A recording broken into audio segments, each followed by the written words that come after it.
Governor సిఫారసుతో కేంద్రం article 356 ప్రకారం రాష్ట్రపతి పాలన విధిస్తుంది.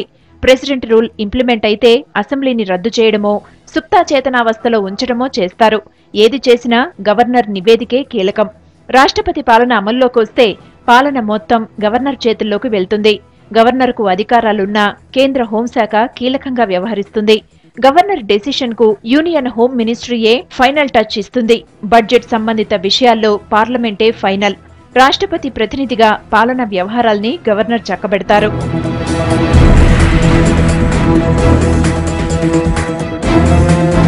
ప్రభుత్వ వ్యవస్థ మొత్తం గవర్నర్ కంట్రోల్లోకి వస్తుంది.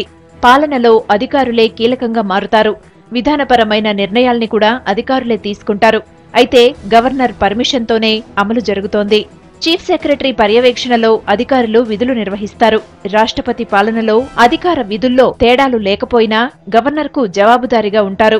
వివిధ ప్రభుత్వ శాఖల నిర్వహణకు సూచనలు, సలహాలు ఇచ్చేందుకు గవర్నర్ ఒక బృందాన్ని నియమించుకోవచ్చు.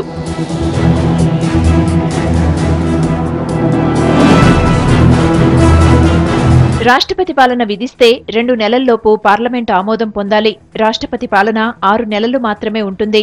పరిస్థితులు చక్కబడితే ఈలోపే రద్దు చేయొచ్చు, లేదంటే మరో 6 నెలలు పొడిగించుకోవచ్చు. అలా 6 నెలలకోసారి పొడిగించుకుంటూ వెళ్లొచ్చు. కొన్ని రాష్ట్రాల్లో, కొన్ని ప్రాంతాల్లో ఎలక్షన్ కమిషన్ ఎన్నికలు నిర్వహించడం సాధ్యం కాదని సిఫార్సు చేస్తే కూడా రాష్ట్రపతి పాలనను అలాగే కొనసాగించే అవకాశాలున్నాయి.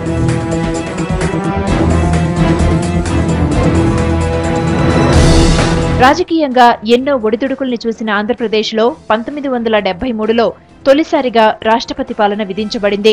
1973 జనవరి 11న మొదలైన రాష్ట్రపతి పాలన డిసెంబర్ 10, 1973 వరకు కొనసాగింది. జై ఆంధ్ర ఉద్యమం సమయంలో పివి నరసింహారావు ప్రభుత్వాన్ని రద్దు చేసి రాష్ట్రపతి పాలన విధించారు.